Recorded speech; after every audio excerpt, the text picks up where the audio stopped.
নবী আলাইহিস সালাম বলেছেন খায়রুদ দুআ দুআউ ইয়াউমি আরাফা।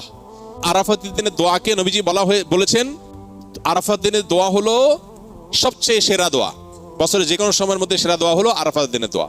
যদিও আরাফাতের ময়দানে হাজিদের দোয়া কবুল হয়, ফেরত দেওয়া হয় না, বহু হাদিস আছে। যেহেতু হাদিসে আরাফাতের দিনের দোয়াকে সেরা দোয়া বলা হয়েছে, আমরা যদি দূর থেকে আল্লাহর কাছে দোয়া করি, আশা করতে পারি আল্লাহর কাছে, আশা করতে অসুবিধা নেই যে আল্লাহ তাআলা দোয়া হয়তো কবুল করবেন।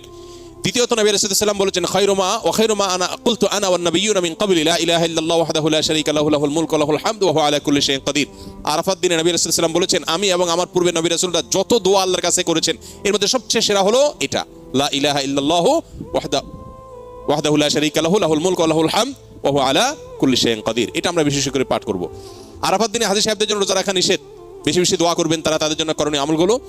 আর আরাফাত দিনের অনুসরণে জিলহজের 9 তারিখে পৃথিবীর বিভিন্ন প্রান্তে থাকা মুসলমানরা নফল রোজা রাখবেন, এতে 1 বছর পূর্বের আর হায়াতে বাঁচিয়ে